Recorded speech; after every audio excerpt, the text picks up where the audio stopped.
ప్రేక్షకులకి నమస్కారం. గోపురానికి స్వాగతం.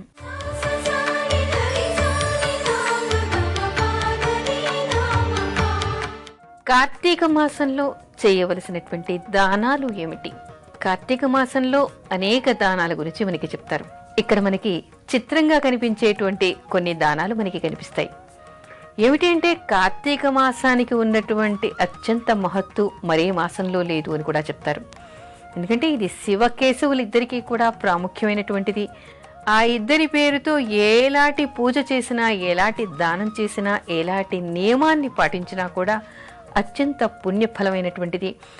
ఎన్నో జన్మల ఎన్నో దోషాల్ని హరింపచేస్తుంది, మనుషుల్ని పవిత్రుల్ని చేస్తుంది, పునీతుల్ని చేస్తుంది అని చెప్పేసి మనకి శాస్త్రాలు చెప్తూ ఉన్నాయి. ఎందుకంటే భగవదర్పితంగా ఎలాంటి చిన్న పనిని ఈ మాసంలో చేసినా కూడా వాళ్ళకి ఎన్నో జన్మల నుంచి వచ్చేటువంటి ఎన్నో దోషాలు పోతాయని చెప్తున్నారు. అందుకని కొంతమంది పూర్వకాలం ఒక్కొక్క మాసంలో ఒక్కొక్క సంవత్సరంలో ఈ కార్తీక మాసంలో ఒక్కో నియమాన్ని పాటిస్తూ వాళ్ళ దీక్షని తీవ్రతరం చేస్తూ ఉండేవాళ్ళు. ముఖ్యంగా ఏం చెప్తారు, పూర్వకాలంలో ఏమిటంటే కళాయి పోసినటువంటి ఇత్తడి కంచాల్లో, కంచు పాత్రల్లో భోజనం చేసేవాళ్ళు. ఒకవేళ ఈ నియమం అంతా కూడా, అంటే ఈ మాసం అంతా కూడా అలాంటి పాత్రలో భోజనం చేయకూడదు. అంటే నియమస్తులు ఏం చేస్తారంటే రోజు తినేటువంటి కంచంలో భోజనం చేయటం కాకుండా విస్తరాకు వేసుకుని భోజనం చేసేటువంటి నియమం కూడా మనకి గ్రామీణ ప్రాంతాల్లో నియమస్తుల్లో మనకి ఇది ఎక్కువగా కనిపిస్తూ ఉంటుంది. అయితే ఇలా ఇత్తడి కంచంలో భోజనం చేసేటువంటి వాళ్ళు ఏం చేసేవాళ్ళంటే ఈ నెల మొత్తం దాన్ని మానేయటం వలన, వర్జించటం వలన ఒక కంచు పాత్రని తీసుకుని దాని నిండా నెయ్యి పోసి, ఒక ఇత్తడి పళ్ళాన్ని, తర్వాత కంచు పాత్ర కొత్తది తీసుకుని దాని నిండా కూడా ఆవు నెయ్యి పోసి దానం చేయటం. అలా చేయటం వలన వీళ్ళు ఆ మాసంలో ఆ కంచంలో తినడం వర్జించినటువంటి దానికి పుణ్యఫలం వీళ్ళకి దక్కుతుంది. ఆహార నియమాల్లో పాటించేటువంటి ఎన్నో విశేషాలు, దానివల్ల వచ్చేటువంటి పుణ్యం కూడా వీళ్ళకి లభిస్తుందని చెప్పేసి మనకి ఆధ్యాత్మిక గ్రంథాలు చెప్తూ ఉన్నాయి. అయితే కొంతమంది ఏం చేస్తారు, ఈ నెల మొత్తం కూడా నేను మధుర పదార్థాన్ని తినను, అంటే తీపి పదార్థాన్ని వర్జిస్తాను అనేటువంటి నియమాన్ని పెట్టుకుంటారు. అలా తినకపోయినప్పుడు నెల కాగానే వీళ్ళు ఏం చేస్తారంటే ఒక పాత్ర తీసుకుని ఒక పాత్ర నిండా పాయసం వండి, పాయసాన్ని మరొక కొత్త పాత్రలో చక్కెరని, మరొక కొత్త పాత్రలో బెల్లం, ఇలాంటివి పెట్టి దానం చేయటం అనేటువంటి నియమం కనిపిస్తుంది. కొంతమంది ఏం చేస్తారు, నేను అసలు నెయ్యి వేసుకోను అనేటువంటి నియమం. అలా నెయ్యి వేసుకున్నటువంటి వాళ్ళు కూడా నెయ్యిని దానం చేయడం కనిపిస్తుంది. కొంతమంది నూనె పదార్థాలేవి నేను తినను అనేటువంటి నియమం పెట్టుకుంటారు. అయితే నూనె అంటే మనం నూనె లేకుండా అసలు వంటలో వంటగలమా? అలాంటి కఠిన నియమాలు వీళ్ళు పెట్టుకునేవాళ్ళు అనమాట. అలా చేసినప్పుడు ఏం చేస్తారంటే వీళ్ళు తిలలు, అంటే నువ్వులు, నూనె ఎక్కడి నుంచి వస్తుంది మనకి? పూర్వకాలం అయితే అసలు తైలం అంటే తిలల నుంచి వచ్చేదే తైలం అని చెప్పుకుంటాం. అందుకని నువ్వులని ఒక పాత్ర నిండా పోసి దానితో పాటు చిన్న మెత్తుంటే వాడి శక్తి అనుసారంగా సువర్ణాన్ని, అంటే బంగారాన్ని, ఆ తర్వాత 30 తెల్ల గుమ్మడికాయలు, తెల్ల గుమ్మడి అంటే బూడిద గుమ్మడికాయల్ని, 30 అంటే మనకి కార్తీక మాసం నెల రోజులు కదా, అందుకని 30 గుమ్మడికాయల్ని తెచ్చి ఒక్కొక్క బ్రాహ్మడికి దానం చేయటం అనేటువంటి నియమం ఇక్కడ కనిపిస్తుంది. అంటే ఇలా చేయటం వల్ల, అంటే ఈ మాసంలో తైలవర్జితమైనటువంటి భోజనం, అంటే నూనె లేనటువంటి భోజనం చేసి తిలల్ని, గుమ్మడికాయల్ని దానం చేయటం వలన దీర్ఘాయుష్యు పెరుగుతుందని, అంటే దీర్ఘాయుష్యు కలుగుతుందని, అపమృత్యు అకాల మరణాలన్నీ కూడా తొలగిపోతాయి అని చెప్పేసి మనకి ధార్మిక గ్రంథాలు చెప్తూ ఉన్నాయి. ఒక పప్పుని, ఒక ధాన్యాన్ని విడగొడితే 2 బద్దలుగా విడిపోతుంది. అలా 2 బద్దలుగా విడిపోయేటువంటి ఏ ధాన్యం కూడా నేను తినను అనేటువంటి నియమం, తినకూడదు అనేటువంటి నియమం ఈ కార్తీక మాసంలో మనకి కనిపిస్తోంది. అలా కనిపించినప్పుడు ఏం చేస్తారు, ఈ నెల మొత్తం అలాంటివి ఏవి తినకుండా, అసలు ఎంత కష్టం అండి, ఆదరువు లేకుండా మనం భోజనం ఎలా చేస్తాం? అంతటి కఠిన నియమాల్ని వీళ్ళు పాటించేవాళ్ళు. ఏ ధాన్యాన్ని వాళ్ళు వర్జిస్తున్నారో ఆ ధాన్యం మొత్తం కూడా కొన్ని పాత్రల్లో పోసి దానం చేయటం అనేటువంటి నియమం మనకి ఇక్కడ కనిపిస్తోంది. ఇవన్నీ పోతే ఏం చెప్తారంటే ఈ దానాలు, ఈ నియమాలన్నిటికంటే కూడా కార్తీక మాసంలో దీపదానం చాలా ప్రత్యేకమైనటువంటిదిగా చెప్తూ ఉన్నారు. దీపం అంటే ఏమిటి? జ్ఞానం. మనకున్నటువంటి గాఢాంధకారం, అంటే మనలో ఉన్నటువంటి మూఢత్వాన్ని పోగొట్టి మనకి జ్ఞానాన్ని కలుగజేసేటువంటిది దీపం. మనలో ఉన్నటువంటి తమో గుణాన్ని పోగొట్టేటువంటిది దీపం. అలాంటి దీపాన్ని మనం దానం చేస్తున్నామంటే మనలో జ్ఞానదీపం వెలగాలి, మనకున్నటువంటి కష్టాలన్నీ పోవాలి, అదేవిధంగా ఎదుటివాడికి కూడా వాడిలో ఉన్నటువంటి మూఢత్వం కూడా పోవడం కోసం అని చెప్పేసి ఈ దీపదానం చెయ్యాలనేటువంటి ప్రత్యేకత మనకి కార్తీక మాసంలో కనపడుతోంది. ఇంతేకాకుండా మరొక ప్రత్యేకత కూడా చెప్తారు. ఈ మాసంలో దేవుడి ముందు దీపారాధన చేయడం అత్యంత ప్రత్యేకమైనటువంటిది. విష్ణుమూర్తి ముందు కానీ, శివుడి ముందు కానీ, లేదా దేవాలయాల్లో కానీ, తులసి కోట ముందు కానీ, లేదా ఇంట్లో దేవుడి ముందు కానీ దీపం పెట్టే ముందు అక్కడ వరిపిండితో ఒక పద్మాన్ని, ఒక శంఖాన్ని, ఒక చక్రాన్ని ఎవరైతే ముగ్గుగా పెడతారో, ఏ స్త్రీలు అది పాటిస్తారో, అది పెట్టి దీపారాధన చేస్తారో వాళ్ళకి సప్త జన్మలకి వైధవ్యం ఉండదు అని మనకి ధార్మిక గ్రంథాల్లో కనిపిస్తోంది. ఇది ప్రతిసారి కూడా చెయ్యాలి, ఈ మాసం మొత్తం కూడా చేయాలి. అసలు ఎప్పుడు దీపారాధన చేసినా దేవుడి ముందర ఇలాంటి ముగ్గు పెట్టుకోవడం వల్ల ప్రత్యేకమైనటువంటి ఫలితంగా చెప్తారు. అంటే వైధవ్యం వీళ్ళకి రాదు అని. అందుకని ఇలాంటి చిన్న చిన్నవి భక్తి పారవస్యంతో ఎవరు పాటిస్తారో వాళ్ళకి ఎంతో పుణ్యం వస్తుందని చెప్పేసి మనకి ఆధ్యాత్మిక గ్రంథాలు చెప్తూ ఉన్నాయి. కార్తీక మాసంలో చన్నీటి స్నానమే చెయ్యాలా? ఈ మాట చాలా మంది అడుగుతూ ఉంటారు.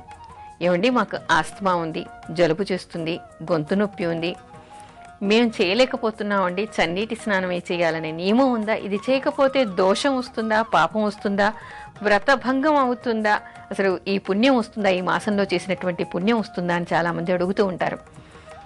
అసలు మనం ఏదైనా ఒక సాంప్రదాయాన్ని, ఒక నియమాన్ని పాటిస్తూ ఉన్నప్పుడు దాని లోతుల్లో ఉన్నటువంటి విషయాల్ని మనం తెలుసుకుని పాటించడం వల్ల మనకి ఇలాంటి భయాలు ఉండవు. అసలు కార్తీక మాసం వచ్చింది అంటే గంగా, యమున, కృష్ణ, గోదావరి ఇలాంటి నదుల్లో స్నానం చెయ్యాలి. పొద్దున్నే తెల్లవారుజామునే ఇలాంటి నదుల్లో స్నానం చెయ్యాలి అనేటువంటి నియమాన్ని చెప్తోంది. ఒకవేళ ఆ నదీ తీరాల లేని వాళ్ళు ఏం చెయ్యాలి అంటే వాళ్ళ దగ్గర గుళ్ళు ఉంటాయి కదా, గుళ్ళ దగ్గర తీర్థాలు ఉంటాయి, అలాంటి తీర్థాల్లో స్నానం చెయ్యాలి అంటారు. అది కూడా కానటువంటి వాళ్ళు చెరువులో స్నానం చేయటం, అథమంగా బావి నీళ్లు స్నానం చేయటం అనేటువంటి నియమాన్ని మనకి చెప్పారు. ఆయుర్వేద పరంగా కానీ, శాస్త్రపరంగా కానీ మనకు చెప్పింది ఏమిటంటే పగలంతా కూడా నీళ్లు సూర్యకిరణాలతో వేడెక్కి ఉండాలి, రాత్రిపూట చంద్రకిరణాల్లో తడిసి చల్లబడాలి.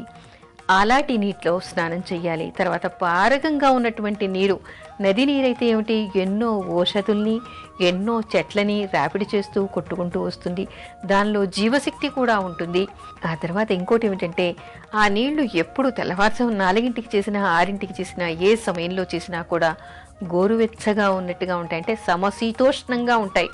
మన ఒంటికి ఏది అవసరమో అంతే వేడితో ఉంటాయి తప్ప అత్యంత చల్లగా కానీ వేడిగా కానీ ఆ నీళ్లు ఉండవు. బావి నీళ్లు కూడా అంతే. అందుకని అలాంటి నీళ్లు స్నానం చేయాలి.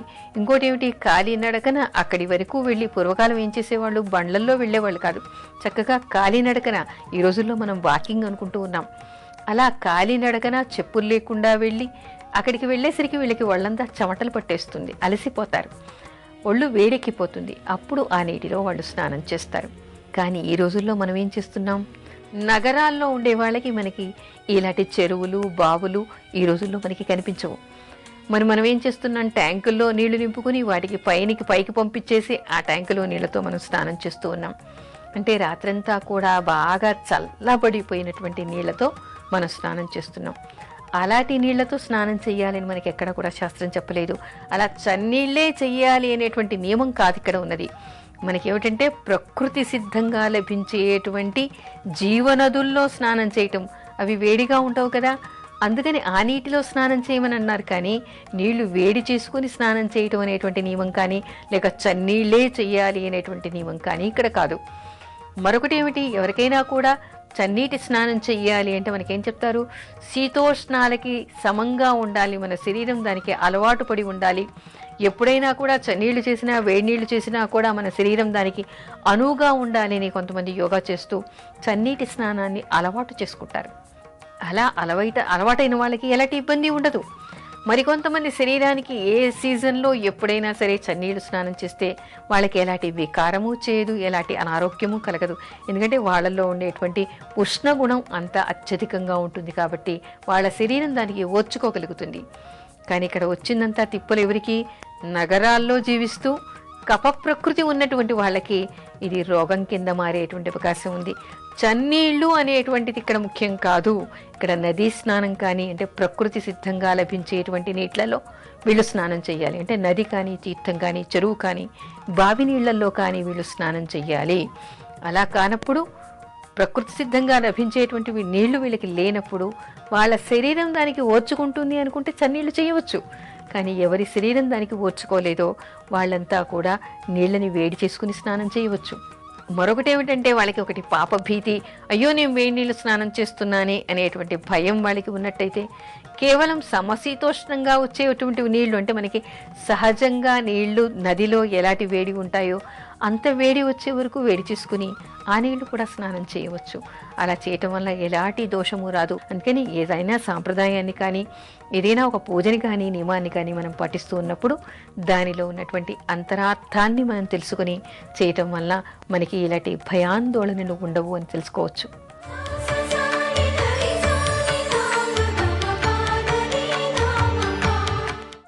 కార్తీక మాసంలో వర్జించవలసినటువంటివి ఏమిటి?